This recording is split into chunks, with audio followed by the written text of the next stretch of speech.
All right. You mean basically you just want to have a chat at the weekend and record it? Fine. Yeah. That's what it sounds like to me. Because obviously we're all middle-aged now, and a lot of my friends are going through some kind of crisis. Jesus Christ, man. Oh! You know, there's a lot of work involved because, like, I'm going to ask you lots of questions. You should probably burn her and throw her ashes in the river. I mean, if you just want to have a conversation for the week, if you're lonely, Richard, just tell me. You really know how to make me feel self-conscious. I'm sure we were. I'm sure we were cool at one point. Were we? I think so. Consigning it to digital evidence that will then be played back to them in court. Why are we even talking about this? You might lose interest very quickly because I have a habit of making these passion projects very boring very quickly. Sometimes I just like talking about things that I don't really understand. So yeah, there you go. There's loads of questions for you. And have a lovely day. Seriously though, are you sure? That's my opinion. They do say it's good to talk, but I never hear them actually talking. This show with Ben and Rich. This show with Ben and Rich.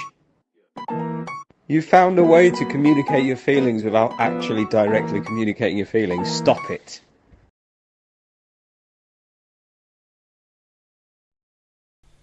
Hello, that was smooth. That was almost professional. I still think that intro is too long, you know. If there's anyone still listening, well done. I'd personally have it longer. I'd make it about 45 minutes.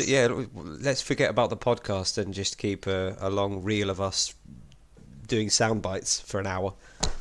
Terrible idea. Smooth jazz. I liked it. So this week we have yet another exciting, invigorating, and give me some more adjectives. Thrilling, deep, nice. No. Yep, ever the wordsmith. Subject, which is something that's very close to your heart. I think it's a good topic for you to take charge of because you are afflicted by collector-mania or collector. What's it called? What's the medical condition? Is it kleptomania? No, I think that's something else. Yeah, I think we I don't know.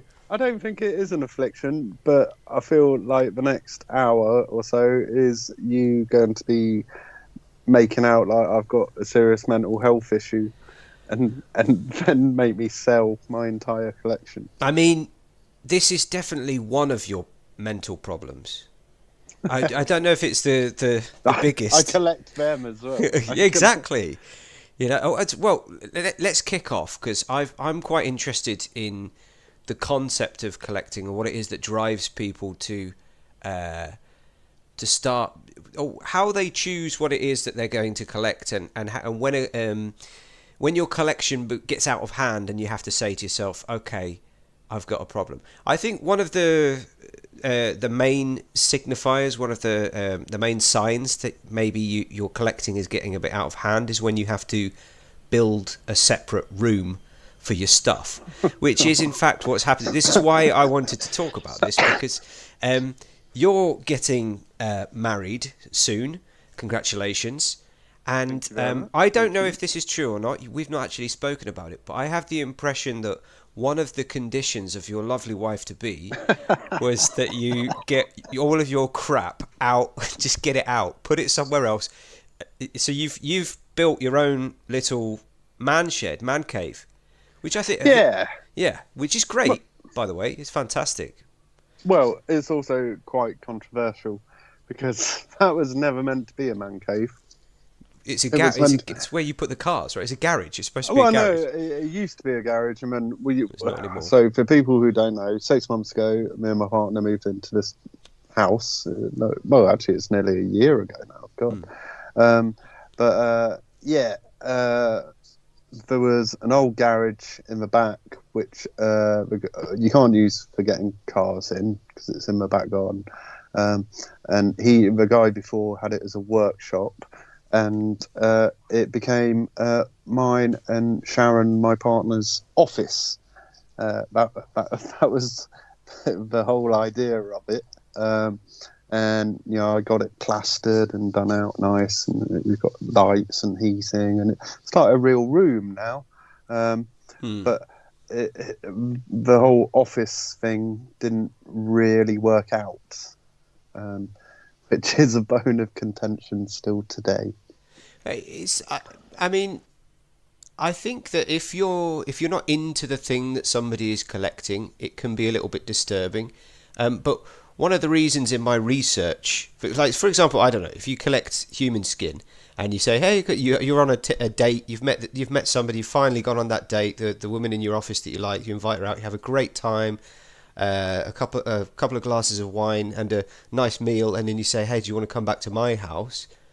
And we walk in and switch the light on and say, oh, by the way, I have a bit of a collection. And there's just these jars of toenail clippings or skin or something. Yeah. Do you remember the Alan Partridge episode? Yeah, I watched that today, actually. That's funny you mentioned that. That guy, and he goes, "Oh, I'm such a big head." It's just a room covered in his crap. Should we explain what my collection is? Because you're making it sound like do a reveal. Body parts or something. So 5 years ago, Ben, you've got some images. 5 years ago, I started sort of recollecting, really, some action figures from the realm of WWF, so the American wrestling. Should I pull number one up? Pull number one up. Exhibit A. Here it comes. There it is. There he is. So this is a guy, Ultimate Warrior, who was my favourite growing up. And sort of in 2018, I found myself living a bit of a bachelor lifestyle in my own place. And thought, I'm going to start recollecting some toys from my youth. And I promised that I'd just start with the Ultimate Warrior, who was my favourite. Mm-hmm. But as you'll see, as Ben pulls up the images, this sort of grew, and then I got lots of the Ultimate Warrior ones, and then I thought, there's loads more to collect, so I'll start collecting some other guys. That's number two. And then some other guys. So that's your is that your Ultimate Warrior section? Who's in that in the background there? They're all Ultimate Warrior, aren't they? On the front row. Yeah, like tiny little. Where do you get that tiny dude from? See, that's it though. Once I started, I had to get every single one. So it was like a big version, all the way down to that tiny little. I'm not even sure what he is. I think he's like a paperweight or something, or a keyring. And that's actually just a small selection of the Ultimate Warrior ones I've got. Yeah, let's go to. I feel like, if this isn't presented in court at some point in the future, look at that. What's going on here? It's most likely to be a divorce court. I think that's but you've already mentioned a couple of the things in my research, and while I've been trying to kind of rationalise collecting myself, because I have my own collections as well. We'll talk about that in a moment. But I think nostalgia is probably one of the most common. It's something connected to. It can be connected to a design. It can be connected to a TV show, or just something that makes you think of your youth. Like the most common is in fact wrestling figures. That's one of the most. Really? Yeah. I was found a list of common collections. It's gaming consoles, trainers, and models and figures are up there at the top. Wine and whiskey as well. People just collect whiskey bottles. They don't drink them. Star Wars, Doctor Who. So you've got like the TV shows and everything. Gnomes. Well, Star Wars is of course massive, and I think the whole sort of retro toy thing really took off in COVID. Mm. There are a lot of sort of guys around my age that found themselves furloughed or just stuck at home. Hang on a And minute. What's on the top shelf there? That's Funko Pops.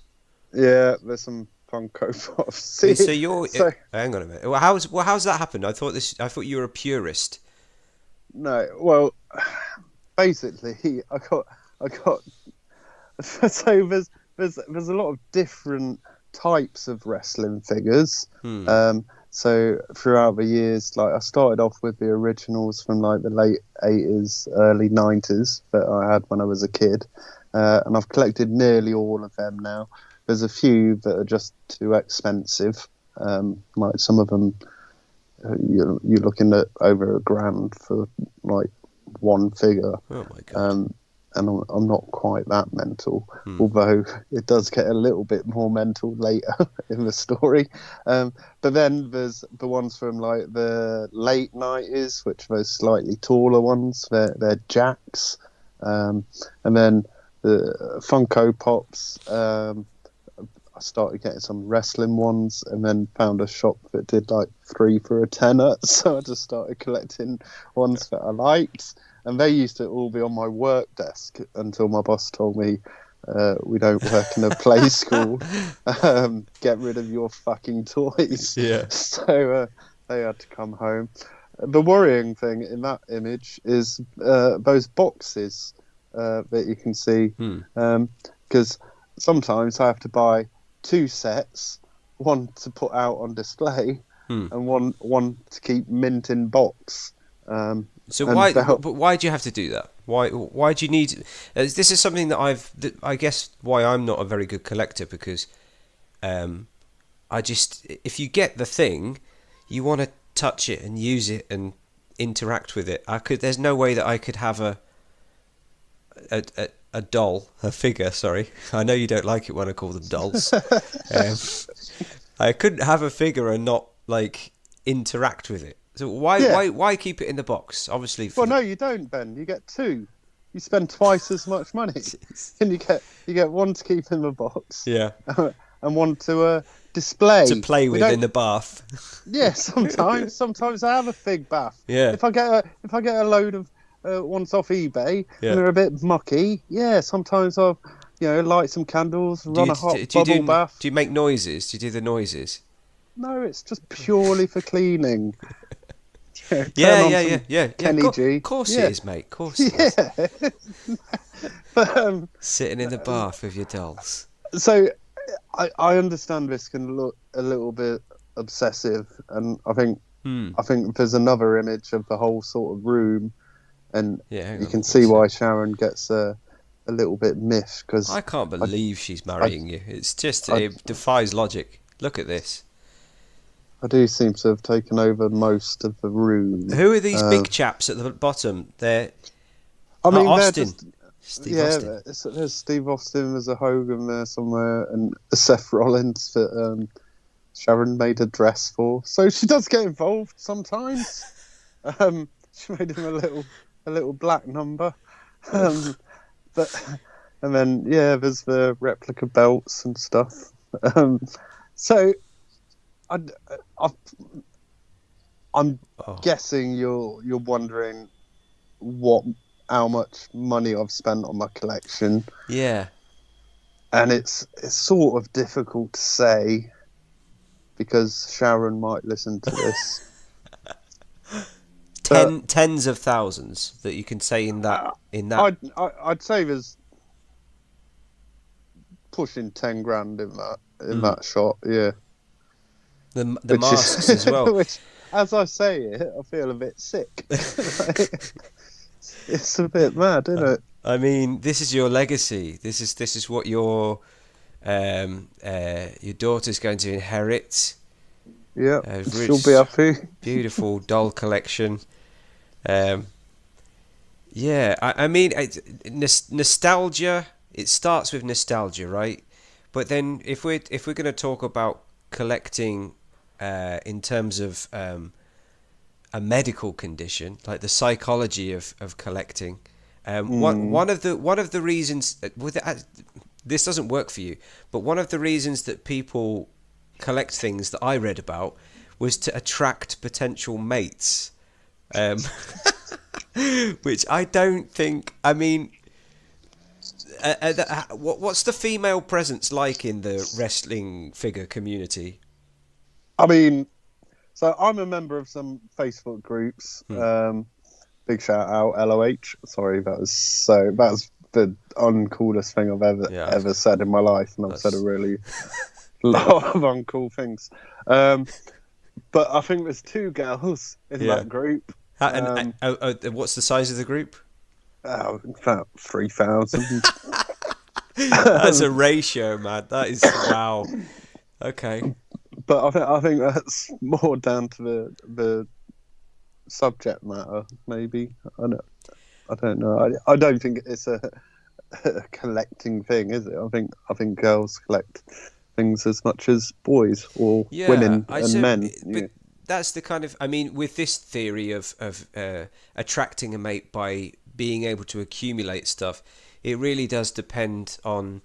I mean, it's like it's an animal thing, isn't it? It's how you decorate your nest or how you wave your feathers.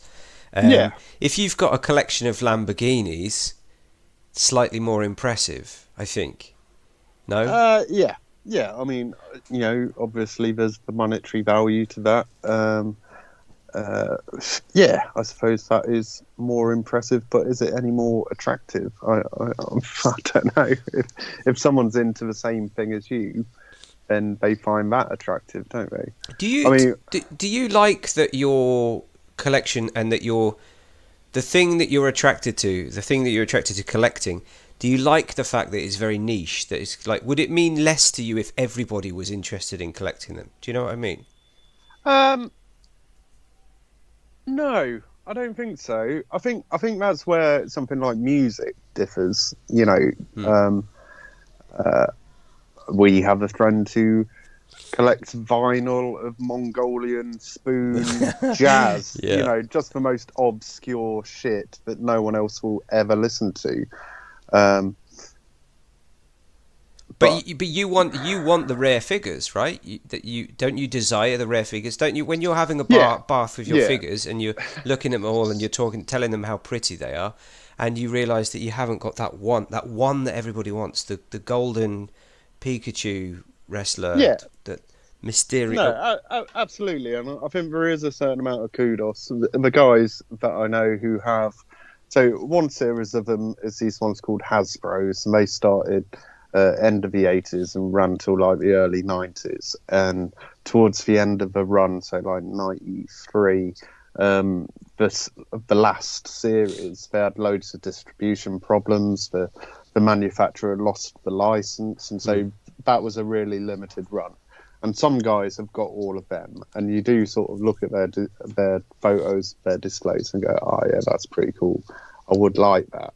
But for me, like, I think the biggest thrill of it is hunting them down and like finding them. I could go on eBay, and if Sharon let me, I could blow £1,000 on a figure. But I'd much rather.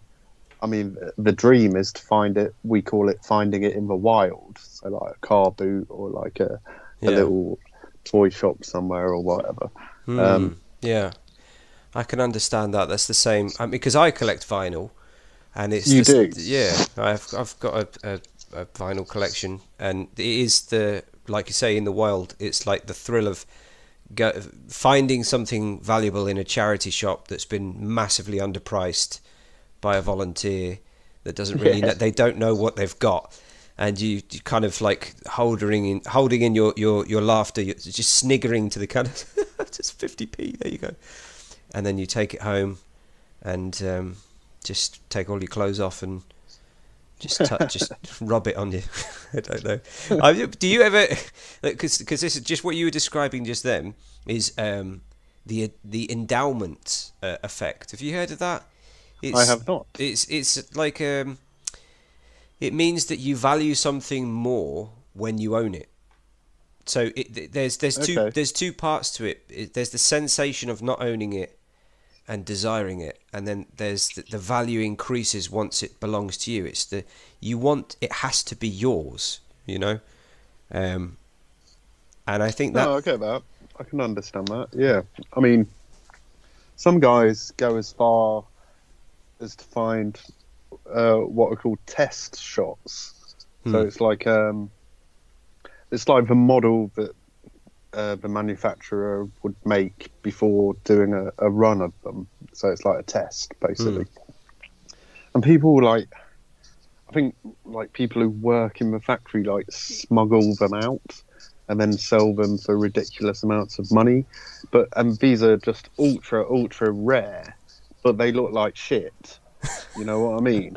But people will have them and have them in like perspex cases and backlit and stuff. And I don't really understand that aspect of it. Like just the rarity bit for me, I actually have to.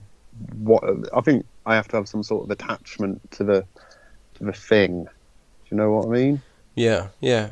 When does it cross over into something diagnosable? Because hoarding is not the same as collecting, right? Collecting, I think, is something that you can control, and that you would classify it as a hobby. It's relatively harmless, except for the financial aspect. Depends what you're collecting, but I think a big difference between hoarding and collecting is the organisation of a collection. A collection has to have some sort of organisation, whereas hoarding is just the person might believe that it's organised, but to everybody else on the planet it's clear that it isn't. It's just piles of newspapers. Yeah. Shit. Well, yeah. Hoarding is categorized as a mental health disorder. It's related to obsessive compulsive disorder, which is strange because I think that we have this kind of stereotype of obsessive compulsive people being incredibly clean and organized, but hoarders tend to just get locked into the idea of gathering things, and this is a strange thing that I was talking to my students about this week, right? Because I live in Spain, and television over here is different. Number one, it's Spanish, right? But the programming, the things that they like to watch a lot of dramas over here. And I was trying to explain to them the things that we watch on TV in the UK, and saying we have a program about hoarders, like it's literally dedicated to. What would you call that? It's like disorder porn, you know. I was because I said there's different versions of the same kind of program. Like we like to watch people that we think are weird, just so we can go. It's the same with medical disorders. So that you remember the freaky eaters? Yeah. It's Well, like I mean, this is basically Channel 5, isn't it? This is what Channel 5 has based its history on. It started off with softcore porn and freaks. And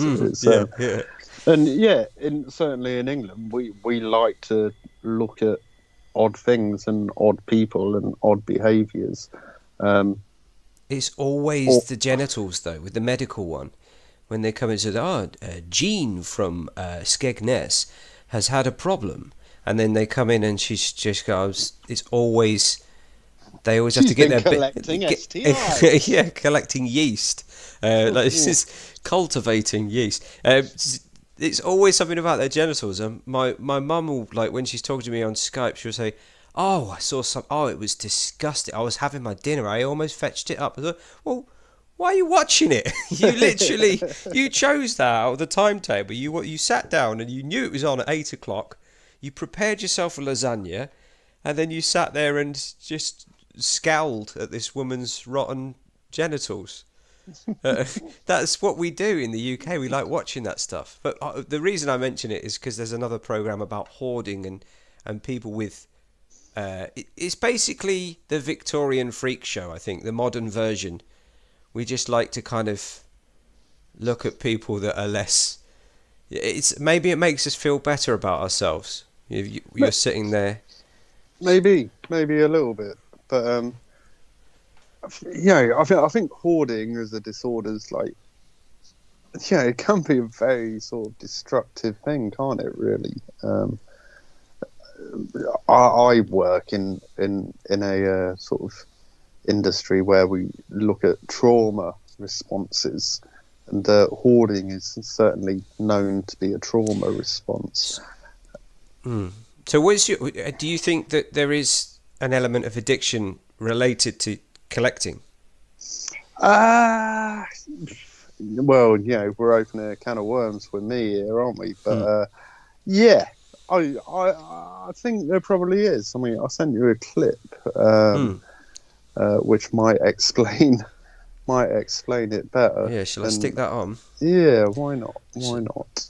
Little pricey. Now, guys, I said this before, I'll say it again. Dead air for a second. Leave reviews. Do the retweets. Use the hashtag MajorPBR, hashtag MajorBendies. We give away prizes every single week. Oh. Why not? Oh, shut up. Yeah, shut Anyway, up. the review Free this stuff. week. Free stuff. Ricardo Sparquez. This is a long one. In August 2018, I completed a 3-month stint in rehab for my drug and alcohol addiction. Before entering rehab, one of my many jobs had been WWE editor for Topps Europe and later WWE editor for Pedigree Books. You can blame me for all the mistakes in those books. That's the Zack Ryder, Kurt Hawkins thing from a couple weeks ago. Oh, my God. I was a lifelong fan of pro wrestling, be that WWF, WCW, or ECW. I was lucky enough to have been to loads of events, including several manias, and met loads of the boys. Never Matt or Brian, sadly, as those jobs finished around 2009. Coming out of rehab, I needed something to distract me from the still prevalent craving, so I started collecting some figs. Oh, man, that's dangerous. Just my top guys, Warrior and Sting to begin with. Then, in a universal twist of fate, the guys started their podcast. I found my new tribe, a new healthy hobby that gave me a similar thrill to my old ways, but with better outcomes. The figure community and everyone I've met has been super supportive of me and my ongoing recovery, and with their help, I'm coming up to 5 years clean and sober. Congrats, Nice. dude. That's awesome. Every year, I get myself a replica belt to celebrate my sober day. Oh, I get it. Maybe this year it's time for a major pie belt. I think so, pal. Go to Wildcat Belts. Oh, Look, that's not even I a question. might not ever be able to crack a PBR with the boys, but I want to thank you from the bottom of my heart for being such a big part of my recovery. I love that review. Yeah. Hey, you can crack the PBR, just don't drink it. I mean, Just don't drink it. I love the, when Broski has to sing and stuff on that segment, but Yes. when it's more sentimental like that, it hits home a little bit more. Broski, I noticed you're drinking out of the FWF mug that we like because. There you go. Yeah, so for me, I'd gone through some shit. Let's put it like that. And I think in that review I left for those guys, they're saying, it's a bit of I needed something to replace something. Yeah. I've got a massively addictive. I don't like the term personality. I'm an addict, so whatever I get into, I'll get into like pretty hardcore. And some things that I've chosen in the past haven't been very good for me. Whereas picking up some little dollies seems like a much healthier option. I think also there's a big element for me about being involved in like a community of other people that are into a similar thing. And previously when I was doing other stuff that wasn't plastic, there was a community around that as well, where we'd all sort of co-sign each other's bullshit. Gone, I'll have one more drink, I'll do a line there, you'll be all right. Whereas in the dolly collecting world, it's a lot more like, that one is worth that much. Yeah, you'll be all right, get that one.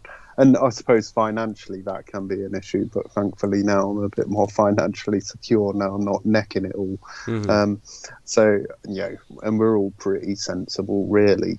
But there is an element of encouragement. There's an element of belonging. There's an element of friendship around it. You know, community. Which, yeah, and I think it's a lot less destructive than stuff that I've chosen to do in the past. You know, in fact, you know, a few weeks ago, I went and met a big bunch of guys from this Facebook forum page that I'm a member of, and we all went to Wembley, and we all met for the first time ever, like in 4 years, because of lockdown and stuff. There was a big wrestling event at Wembley. I mean, that to me, that was secondary to going and meeting these guys, and it was nice, man. It was a bit awkward because we're all geeks and socially inept. Yeah. No women. But no girls whatsoever. It was really nice, and we all sort of have what we call working names. You'll notice at the start of that clip. They mentioned Ricardo Sparquez, which is my lucha alter ego that I sometimes use for silly things in the Facebook group. And I walked into this pub and everyone's like, Sparquez! It was like just so fucking weird. I'm like, oh, we're using our made up names. Cool. Yeah. You know, Good job I brought my cape with me. Yeah, I didn't take the mask. But yeah, it's lovely. It's a community, and for me personally, I honestly think being part of a community like that has been healthy for me. Yeah, for sure. And but is it an addiction? It probably is. You know. Well, there's different types of addiction, as you know, and I suppose, like you say, if you're using that as a release, a form of release, a form of therapy. In place of the more destructive addictions that you can have and that you have had, and that most people have, and also at least it's something measurable. Like if you have a destructive addiction, you just keep going, don't you? And you don't. There's no way of knowing where the limits are. But if you know, how many dolls do you have? Do you know the exact precise number of you lost? No. You don't even know. But I can, I can see. I've them. got 5 of them here because you keep posting them to me. You love them. Hogglesworth. But no, I think I can see them, can't I? You know, they're a tangible thing. They're something. They're not something I put on my nose or down my throat. You know, they're something that's there, and I can see them. And I can see them every day, and they'll be there for as long as I want them to be there. And at some point, if I decide, I'll be able to sell them and make my money back. I'd have thought, really. But you know, is it an addiction? Is it a bit OCD? You know, but there's a whole. People have told me I might be a bit OCD. Professionals have told me I might be a bit OCD. And looking at other things that I have in my life, I tend not to ever get one of something. How many times do you brush each of your teeth? I'm not OCD like that. Jesus, yeah. I'd have teeth like yours, mate. But it's like I've got 5 guitars. Yeah, you don't, and you play the drums. Yeah. Brilliant. Yeah. You just decided that you wanted them one day. It's mental. But then I've got like 2 drum kits and I barely play the drums. Yeah. And I was thinking about it earlier, and I was doing some work around the garden today, and I've got 5 electric drills. Which is weird. I don't need that many. I can never find a charger for any of them, so that's drills. probably And the worst one, I've got 4 lawnmowers, Ben. How many lawns have you got? I've got about 1 meter by 4 meters of grass. The lawnmower is bigger than the lawn. I've got 2 fly mows, a cordless Bosch, and a petrol one. And they're just filling up the shed. But you've always been like this. I mean, I haven't known you your entire life, but I've known you long enough for it to be a problem for me. And I remember even I've made this comment earlier today when I was sending you a WhatsApp. You're the same with jobs. You collect jobs. Like there's nothing that you haven't done. As it, you've been like a pirate, a drug smuggler, a chef, a musician, a DJ, terrible DJ. Oh God, that was awful. You always seem to be moving on to the next thing or reinventing yourself. I'm not having a go. I mean, a lot of that was necessity then. That's true. That was burning bridges, and that was a necessity. But I suppose if you look at my CV, I have collected. How many jobs, pages is your CV? It's like a novel. I've got a narrowed down version nowadays.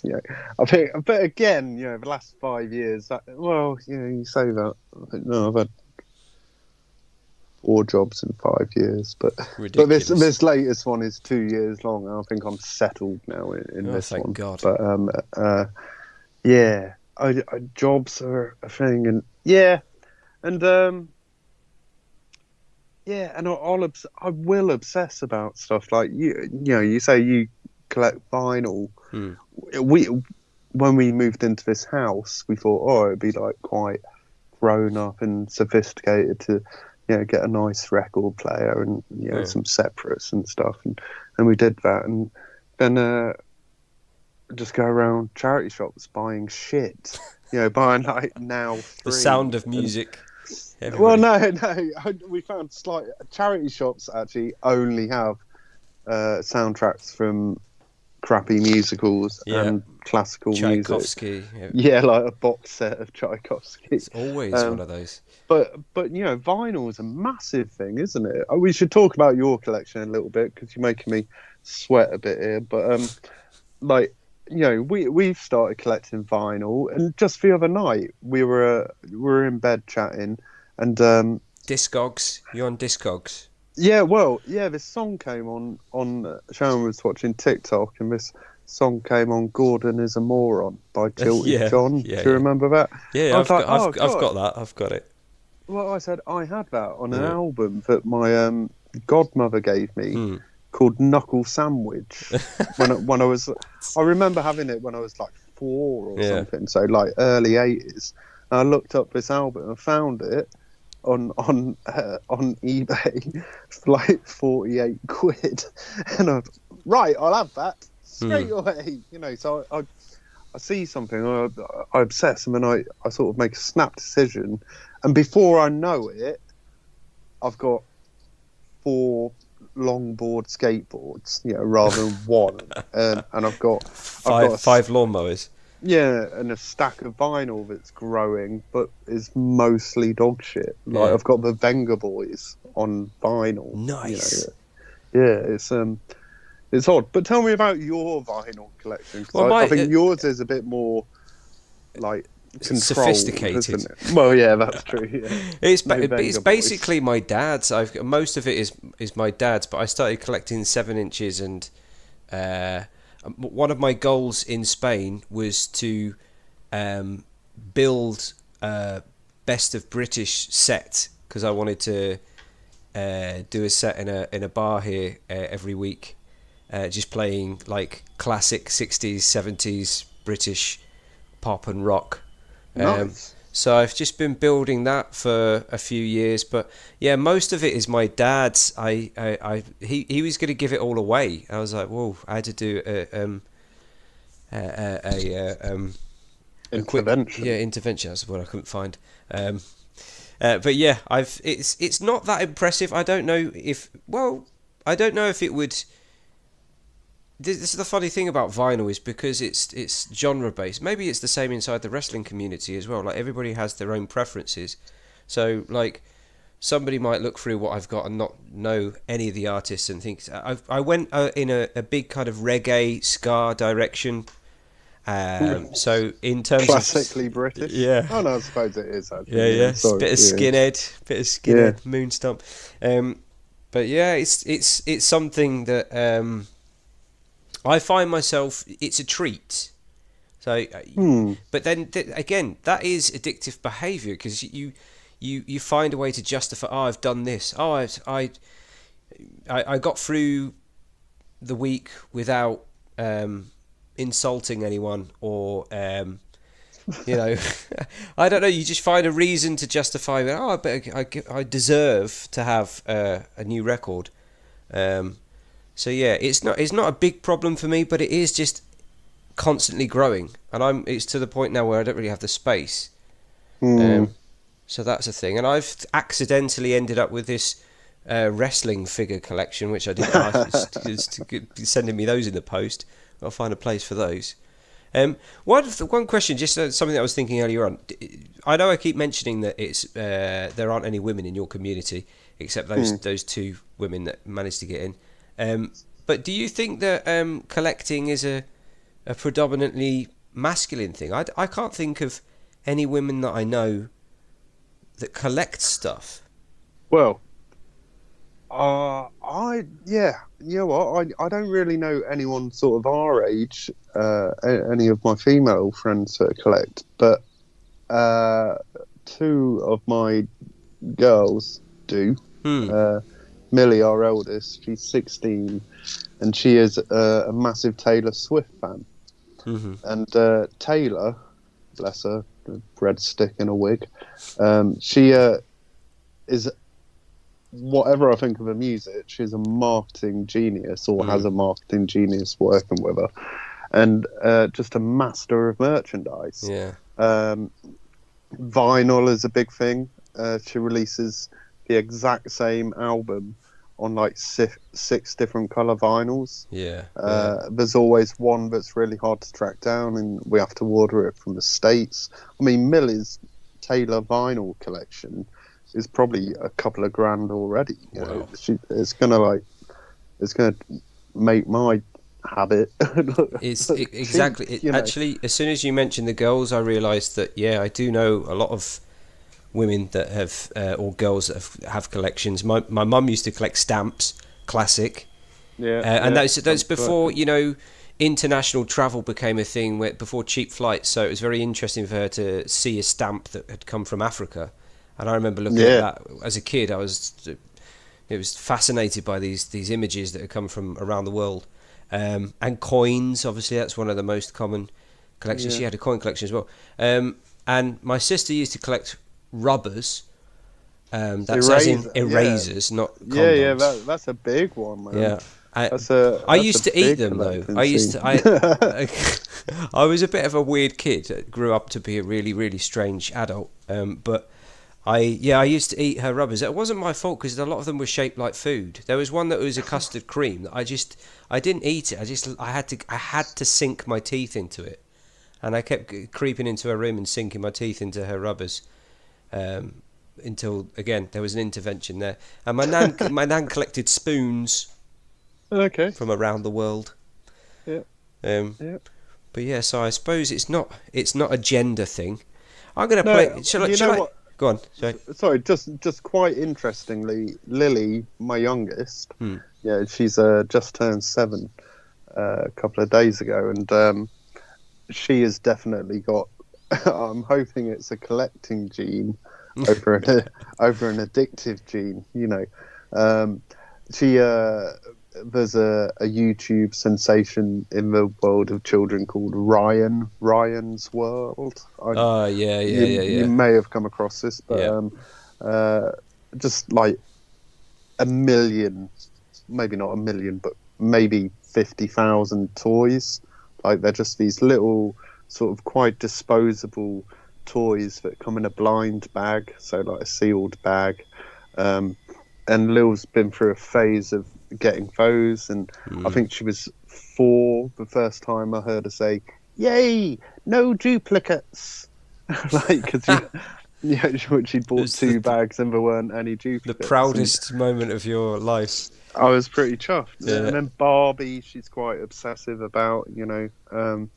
She loves a Barbie. I think it's changed the nature of the collecting because they watch a lot of these videos on YouTube. They're more exposed to other people with collections, and the unboxing videos and all of that stuff. There's a different kind of vibe around all of that. Yeah, and I think collecting is now, especially for little kids, it's just a marketing tool to get them to buy shit. Yeah. You know? I mean, Well, get their parents to buy it, ship for them. yeah. But I used to work in, as that clip said, I used to work for Topps trading cards, and when you're getting the football stickers or the football trading cards, I'm not sure how it works now, but there was an algorithm that we knew that you'd have to buy X amount of packets to be able to get the full collection. Yeah, but there was no way you could get them for under this amount of packets. So we knew what the average spend was going to be. So it's always sort of been geared that way, especially around kids when they're collecting. It seems like a tool to get them to get more, if that makes sense. Yeah, for sure, yeah. It all started with the football stickers for me. I don't even like football. Football stickers, Cabbage Patch Kids, you remember them? Yeah, I did them as well. I redid Boglins. them. Boglins were fun. The branded yo-yos. Yeah, Fanta, yeah. Coca-Cola, all of those. Yeah, they were big, weren't they? But if you look these things up on eBay now, the resale value on these is massive. Yeah. I bet those yo-yos are going for like 40 quid a pop. Yeah. I wish I hadn't chewed on all of them and. Why were you chewing? I don't know. I everything just as a child? I had a bit of a oral fixation. Were you as not a child. breastfed long enough? No. Yeah, Well, obviously not. So he wanted to get me away from her as quick. I just kept chomping on everything. He's got a dangerous gob. But yeah, I don't know. Poor mama. Digging my teeth into stuff. Yeah. Anyway, I'm going to save your belts video for the end. I'm going to play that at the end. But I'm just going to take you through a little roller coaster ride of some unusual collectors and the things that they've collected along the way. I actually mentioned this at the beginning when I was talking about bringing someone to your home and saying, by the way, I have a strange collection, and then them kind of thinking that it's going to be something romantic, and then you meet this guy, and I don't know if you can see there what he has in that jar, but you will start to see a theme, and I don't mean to. I hope I don't offend you here, but these people in this list of strange collections, they all have a very similar psychotic kind of expression on their faces. How would you describe his expression? Is he proud? I don't know if he's trying to be proud or if he's disgusted by himself. But that's a jar of toenail clippings. Richard Gibson. He owns the largest collection of toenail clippings in the world. It started in 1978. Are you there? Have you gone? Have you disappeared? Oh my goodness. I'm talking to myself. Sorry, really... I muted myself. I muted myself like an idiot. I'm sorry, I was coughing. Yeah, I was trying to work out what was in there. But I'm asking, is he official Guinness World Record? For toenail clippings, yeah. I mean, that's not his complete collection. Because that looks a bit shit. I reckon I could do that in a week. What's wrong with your nails, man? You need to see a doctor. No, that's just part of his collection. I mean, look at his fingers. You can see that his nails are actually quite. That's his hand though. But these are toenail clippings. Look at the colour. He'd never do fingernails. That'd be weird. Yeah, I suppose so. That's just like a leap too far. Wow. Every time he clipped his nails, he added it to the collection. He's been doing it for 40 years, and it's estimated that he's got several thousand nails in that jar. Yeah. And, imagine presenting that to your date. I've got a very unusual collection, actually. I don't know if you're interested in this type of thing, but... yeah. I'm going to make an admission. I just leave mine on the floor, and then my dog eats some. And then Big Nige eats them. Of course he does. No wonder he always looks surprised. Here's another one. Well, what's that? Oh, look at this! Look at this guy's face. What do you think that is? There's a bit of There's a bit of a lag, mate. I'm looking at the live, so I can't see the picture. Oh, but okay, It'll okay. come. Don't spoil my Unfortunately. surprise. Give me some clues as it pops up. Well, it is something that I think that you could have done. Oh, what? think... Is that some sort of human cheese? It's not. No, it's not jizz. It's not solidified. It's No, not I a didn't jizz say ball. jizz. I thought That's like what you some were sort implying. of secretion. No, it's Is not a it- secretion. It's nicotine gum. Oh, He quit smoking. yeah, but how much is he spending on nicotine gum? If he gets a world record for the biggest gumball. I think this guy. His name's Barry Chappell or Chappelle. I don't know how you pronounce it, but he was on an international flight and he wasn't allowed to smoke because this is back in the day. That's one flight. That That guy had a nicotine habit. Just one flight. No, he couldn't throw the gum away. He'd finished with his gum and he kept it. And then when he got home, he found it again, and then he got kind of obsessed. I don't believe this guy, even though it's an official record. It says in the article that took him 6 years. How much do you think it weighs? 4 stone. 175 pounds. I don't know what that is in metric. And Divide that by 40. Right. Well, that's quite a lot. Yeah. 95,200 pieces. Okay, I did a little bit of maths before the show, right? So you divide that by 6. That's 15,867. Divide that by 365. That means 44 pieces every day. I don't think you can do that. 44 pieces of gum every day. I think look at his face. He's lying. It would have been cheaper to smoke. Yeah. And his hand stuck to it. Yeah, it's stuck like that forever. He can't get off. And that lead he's got tied round it. He looks like a right twat walking that gumball. What an idiot. Anyway. Who's next? Right, okay. So, what's this?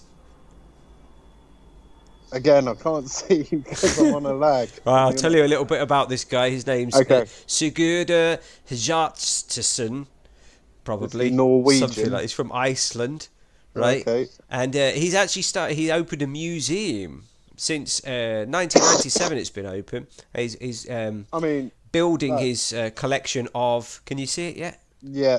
That looks like that meme that was going around in lockdown. You know, the black guy.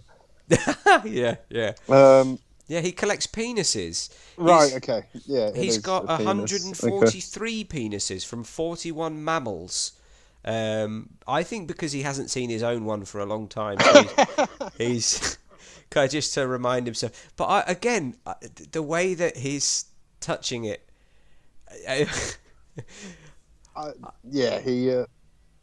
he enjoys his collection. Yeah. Well, I wonder if he has a bath with those. I think he could have made it more practical. If you turn that the other way around, you can hang your coat on it or your hat or something. Or a small car. Do we know what animal that is from? That's human penis.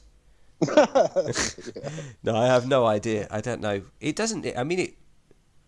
Oh, I don't know. What would you guess? Elephant? Yeah, it's got to be an elephant. Something like that. I don't know how they preserve them. It must be an interesting job. I hope they are preserved. But I'd like to go. Would you think that we could do if once you're married and your wife can't? You get whatever you do. She just has to accept it because at the moment she can leave. But once it's too late for her, maybe we could go on a road trip to the Penis Museum. Would she be all right with that? I think she'd be all right with that. Be fine. I don't know. No, don't give her ideas. Right, one more I've got for you. This guy is actually genuinely very pleased with his collection. Let me see if I can give you some information before you actually get to see who he is. His name is Amatore Bolzoni. And he has in Italian. This is going to be perverse. He's got 2,000. 2,000 of those. Lollipops. They're condoms. Oh, Yeah. It's got all different Johnnies. Yeah, he's got Oh, a that's Johnny quite collection. But look how happy he is. I Yeah, think. man. But how? I mean, he obviously did. He finds it hard to get laid, I think. Because, I mean, I had a condom collection that was basically just the one condom that was in my wallet during my 20s. It was a very old one. Yeah, old Meg. It's an antique. Yeah, just Uh, going powdery in my wallet because I couldn't get any action. But to have 2,000, No, I think that's a great collection. is that your favourite one out of all of them Yeah, so far? definitely. I've seen like bands that have branded condoms, so you could get those. Different flavours. Venga Boys condoms. Venga Going back Boys to Venga Boys, that would be good. Yeah, and all ones from around the world. What's the one from bottom? A Union Jack, cheese and onion nobbler. But I think that's a really interesting collection. I found a couple of collections. Do you want to, I can't show you the Well, pictures. I'll but- just tell you briefly Oh, that sorry, yeah. his best, his most prized possession is you call it a condom, but I suppose it's a birth control device from the 1800s, made from a sheep bowel. Ah, Yeah, the old school Johnny. so he's into the history of the Johnny. Yeah, as no, well. he takes it Yeah. really seriously. It's not just for posh wanks. He's like properly. He likes the brands, where it comes from, a little bit of history behind it. What a guy! I think that's cool. A couple that I found that I thought were quite interesting was a man called, he's English, Neil Scallon, who has the Guinness Book of Records for the biggest collection of Monopoly games. He's got wow. just over 3,000. There's apparently that many versions. Interestingly, he's never played Monopoly. He's just got them all sealed. He says he doesn't fancy it, but he likes the boxes. But okay, that was my question. Like, what drives him to? So it's just that's like an obsession with the design, with the branding. Yeah, I think so. Yeah.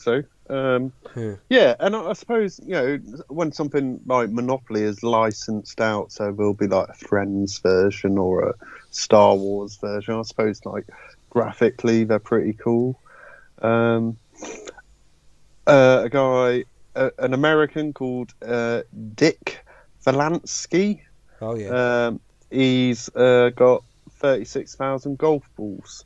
No reason, just Lives got next to them. a golf course. Yeah, nothing special. Looking at the picture, like, there might be the odd, like, old one that he's got, but basically just buckets of golf. It's like he's robbed a driving range. Yeah, He called it a It's not a bad business. That it's my mate used to do that. He lived next to a golf course, and he'd go on there and sometimes go down by the lake, because you get them a lot around the lake, and he'd just collect them, take them home, wash them, and then he'd go to the front of the golf course and sell them to the people that had lost them. Wow. Which Yeah, maybe that's what this guy's done. How he started. Sell them on. Another good one for the anti-socials amongst us. That's me. An Italian guy called Eduardo Flores. And those do not disturb signs you get in hotels and shit? He's got 15,000 different ones. brilliant, Like, brilliant. Really, he doesn't want That to be... starts as a student. That's a student thing, surely. He just really doesn't want to talk to anyone. And then this reminded me of someone I was at school with. I don't know what to tell first. Well, anyway, no. So there's this lady in England, and she became Guinness World Record holder in 2008 because she's got 2,032 gnomes in her garden. Oh yeah. I read about her. And that reminded me of this house I used to drive past on the school bus, and it was in a bit of a rough estate, and it had like a car on bricks that you could only just see because of all the gnomes and like animals and stuff in the garden. And later met the kid who lived in that house, and his name was Jedi Starbuck. What? Yeah, real story. So, Nobody. Whose surname is Starbuck? That's not no, a real. his parents had changed it and then called the kid Jedi. So you could tell from the outside of the house they were odd, Yeah. but then they did that to their child as well. So they were some of my favourites. I'm trying to drop. I've missed one of them off. This guy, I might have to just drop him in. There we go. Look at this. You can't see it yet, but you will. Tell me what this guy collects. It's the reason that I do this because it's a couple, and I find this really interesting. Because I think that the guy, his name is Bob Gibbons, has coerced his wife. Yeah. Who's this guy with the live sex dolls? Yeah, but how does another classic Channel 5 documentary. Yeah, they're English, aren't they? But he's married. His wife. I don't know if you can tell which one is his wife, but one of those is his wife. The one who isn't the size 6. Yeah. And they've got two breasts. kids. Yeah. How do you justify Hold on, that? is one of the kids real and the other's like a plastic baby? I mean, this is I think he's got 240 of those, by the way. 240. But they're like the size of people. Yeah. Where does he keep them? Well, at the dinner table, obviously. That's where Has he got a mansion? his collection. I think it's probably worth more now, but it was worth over £100,000. Well, I mean, to me, it's worth nothing, mate. They're all used. You know what I'm saying? Yeah. They're not worth anything to me. Who buys a second-hand sex doll? Come on. Well, probably him if he's got 240 of them. Yeah, jeez. But where are they? They must just be stacked up in his garage. He's just got a room. Yeah, just one room that's just full of bodies, just full of these rubber women. That's equally as disturbing as having them out. I think is having them just piled up. Well, yeah, just when the mood takes him, and out of 240, like how does? I'm going to go for.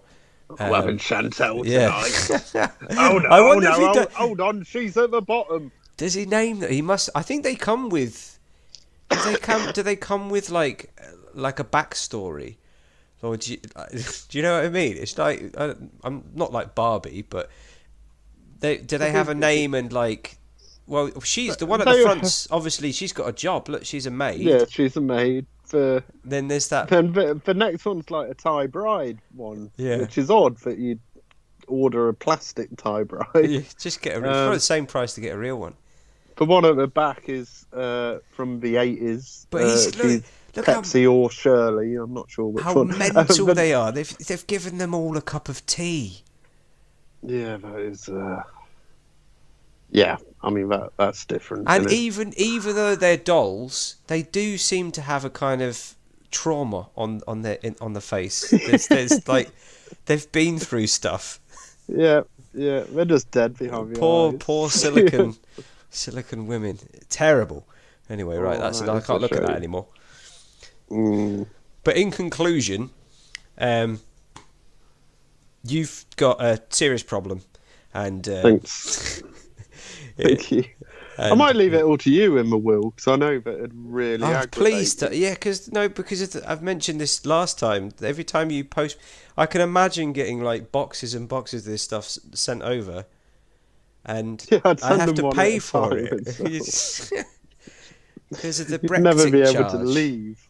I don't think it is a problem. Like I say, I think it's a lot healthier than a lot of stuff I've done in the past. I've met some really nice people. I think I probably am a bit like OCD, a little bit. I think when I get into something, I get really into something, and will, buy things. Like I had Sharon bought me a lathe once, and then I bought all the periphery stuff around that. And, I forgot your woodworking phase that you went through. Yeah, a good 9 months, just lathing away. And I neglected to share you got into the 3D modelling. Oh yeah, so yeah. I mean that is all figure related. I think this is Sharon trying to make me stop spending money on the really expensive ones. She's a So smart now woman. I can just make them myself. But I can, which is great because I don't just have to have one of them. I can have 10 of them in various sizes. So that's backfired on her. But I think genuinely collecting is quite a healthy thing for kids. I think it's something that kids should get involved in because it does actually teach you a few things. It teaches you how to be organised and how to kind of like respect your own things, because I think you have a different kind of attachment to a collectible than you do to just a disposable. Like a lot of toys or a lot of things that kids get, they get bored of it after 6 months. But if it's part of a growing collection, it maintains its value. You know what I mean? And in addition to that, there's deferred gratification because it can really teach a kid how to wait for that thing and enjoy the process of building something. Yeah. Because there's too much stuff that they're involved in now that is just like everything's instant. I totally agree. In a world of instant gratification, I think it's really healthy to have to hunt something and wait for something. Yeah, and just to learn about it as well. I mean, some kids... I tried to have a mineral collection when I was a kid, but I was just like, oh, there's too much learning involved. Yeah, and then he started chewing them. And I ate them all. Yeah, couldn't help myself. Just those tasty rocks. Yeah. Well, on that note, we've provided the general public with enough evidence that we share these mental disorders, and I think that we should just leave it at that. I'm gonna roll credits. Thank you. Nice one, Ben. I'll see you soon. All right, love you. Bye. Love you. Bye.